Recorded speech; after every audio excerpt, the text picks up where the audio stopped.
Los principios fundamentales del derecho mexicano del trabajo son las ideas fundamentales de la organización jurídica emanadas de la conciencia social.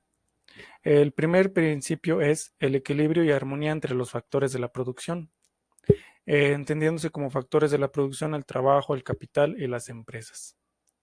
Este principio lo tenemos contemplado en el artículo 2 de la Ley Federal del Trabajo, que nos indica que las normas del trabajo tienden a conseguir el equilibrio entre los factores de la producción y la justicia social, así como propiciar el trabajo digno de todas las relaciones laborales. Esta justicia social se entiende como el equilibrio que debe haber entre lo que ofrece el trabajador y lo que ofrece el patrón.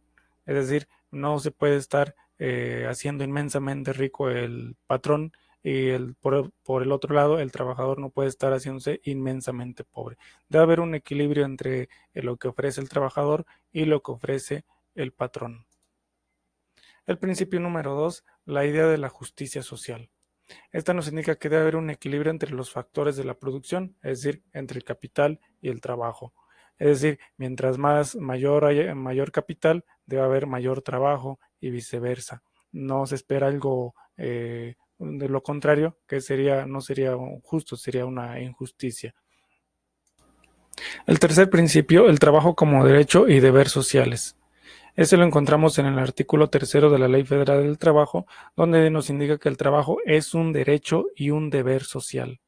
No es un artículo de comercio y exige respeto para las libertades y dignidad de quienes lo prestan ante la ley. Esto quiere decir que cuando uno va a pedir trabajo, nos deben dar respeto, porque lo que vamos a ofrecer es algo que es las diferencias que existen entre hombres y mujeres, debe haber una igualdad ante la ley. Es decir, no se debe de dar preferencia a un hombre que a una mujer para elegirla para darle un trabajo o para pagarle más a un hombre que a una mujer. A menos de que las normas lo indiquen y esté debidamente reglamentado que para cierto trabajo debe ser estrictamente un hombre o una mujer. Y también lo podemos encontrar en el artículo 123 constitucional que dice que ejercer trabajo por conducto del trabajador con libertad y compromiso social de aceptar esta condición para el equilibrio y la armonía de la colectividad. Y toda persona tiene derecho al trabajo digno y socialmente útil. Entonces todos vamos a buscar trabajo, vamos a encontrarlo para ser útiles a la sociedad, para seguir manteniendo la sociedad de pie.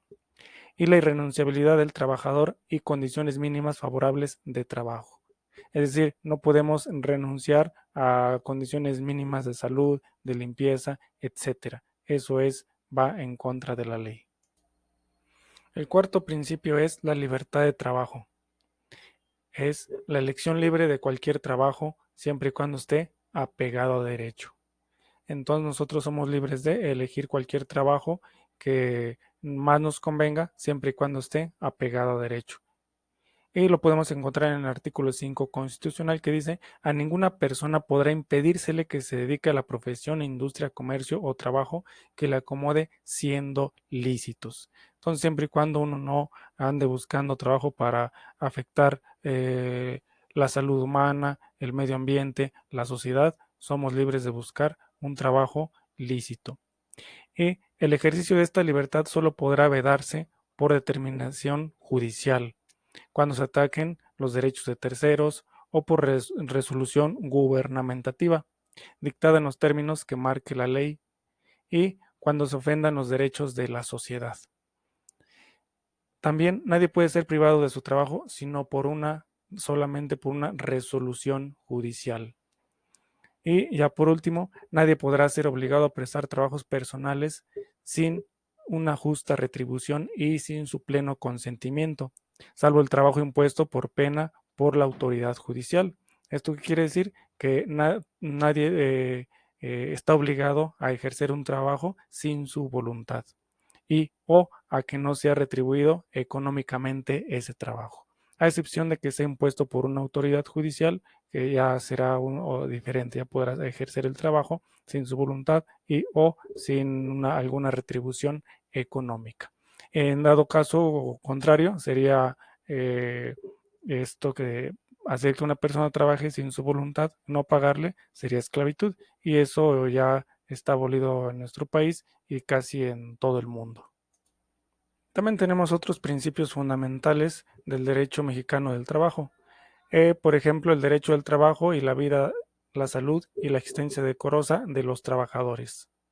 Esto es, la obligación del patrón y del Estado para garantizar la protección a su persona, por ejemplo, que para crear leyes y reglamentos. Tenemos, por ejemplo, las normas de previsión social, el Infonavit, el Fonacot, los seguros de régimen obligatorio, que tenemos, por ejemplo, el IMSS, el ISSSTE.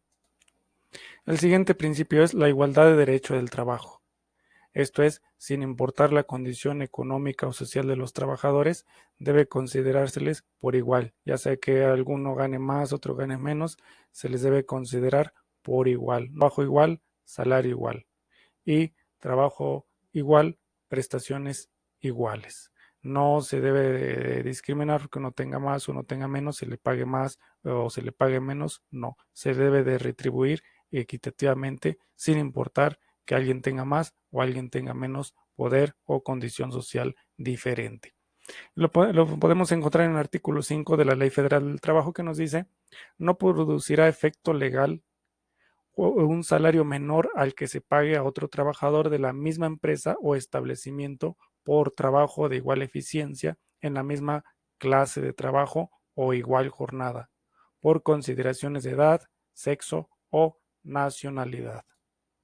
Y también lo podemos encontrar en el artículo constitucional 123 que dice, para trabajos iguales corresponde salario igual, sin tener en cuenta sexo ni nacionalidad. Y el último principio es la estabilidad de los trabajadores en su empleo, a menos de que se presente alguna de las cláusulas establecidas en la Ley Federal del Trabajo.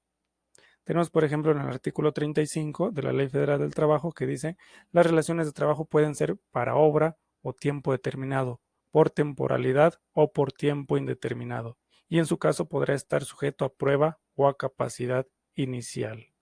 Entonces, estos son los diferentes tipos de trabajo que podemos encontrar por temporalidad, por obra, etcétera, o incluso por estar a prueba, que generalmente nos ponen a prueba 3 meses, a ver si aprobamos, ya conseguimos el trabajo. Y también, a falta de estipulación expresa, las relaciones serán por tiempo indeterminado. En dado caso que no se presente lo anterior, se entiende que el trabajo va a ser por tiempo indeterminado. Y ojo también, esto no excluye que se puedan hacer contratos a tiempo determinado.